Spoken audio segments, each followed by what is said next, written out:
Welcome to meeting news. నేను ప్రసాద్. నాగర్ కర్నూలు జిల్లా కుమ్మెర ఘటనపై అన్యాయం జరిగిందని నిరూపిస్తే నేను రాజకీయాల నుండి తప్పుకుంటానని సంచలన కామెంట్ చేశారు మల్లు రవి గారు. ఎందుకు కుమ్మెర ఘటనపై అన్యాయం జరిగిందని పదే పదే నాయకులు, అక్కడ రాజకీయ నాయకులు రాజకీయం చేస్తున్నారు. ఇటు బీఆర్ఎస్ వర్కింగ్ ప్రెసిడెంట్ కేటీఆర్ గారు కావచ్చు, బీజేపీ రాష్ట్ర అధ్యక్షుడు రామచంద్రరావు గారు కావచ్చు, అట్లాగే జాతీయ అధ్యక్షుడు ఆర్ కృష్ణయ్య గారు కావచ్చు, అట్లాగే తీన్మార్ మల్లన్న గారు, ఎవరికి వాళ్ళు ఇష్టానుసారంగా కుమ్మెర ఘటనపై అన్యాయం జరిగిందని నోటికి వచ్చిన విధంగా ప్రభుత్వాన్ని, రాజకీయ నాయకులని పదే పదే విమర్శిస్తున్నారు. ఎందుకు? కుమ్మెర ఘటనలో పాప మీద తల్లినందుకే చనిపోయిందని మీరు అంటున్నారు. ఏమైనా ఆధారాలు ఉంటే బయటపెట్టండి. ఆ ఆధారాలు లేక మీరు ఇష్టానుసారంగా మాట్లాడే ప్రయత్నం చేయొద్దు.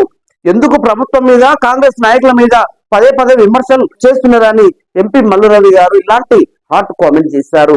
ఏదైతే కుమ్మెర ఘటనపై అన్యాయం జరిగిందని నిరూపిస్తే ఆధారాలతోని నేను రాజకీయాల్లో ఉండను, తప్పుకుంటానని ఎంపీ మల్లు రవి గారు చెప్పే ప్రయత్నం చేశారు.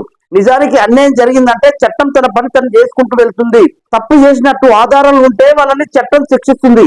ఇప్పటికే కొందరి మీద కేసులు కట్టారు, ఎఫ్ఐఆర్ పెట్టారు, వాళ్ళ మీద ఛార్జ్ షీట్ కూడా చేశారు. ఇంకొందరు తప్పించుకున్నారంటున్నారు కదా, 8 మందికి 4 అని చెప్తా ఉన్నారు. సో ఎంత మంది నిందితులు ఉన్నా చట్టం తన పని తను చేసుకుని పోతుంది. ఎవరికి అన్యాయం జరగదు. అన్యాయం చేసిన కుటుంబాలకు మీరు భరోసా ఇవ్వండి. ప్రతిపక్షాల్లో నాయకులు భరోసా ఇవ్వాల్సిన బాధ్యత ఉంటుంది, కానీ రాజకీయం చెయ్యొద్దు.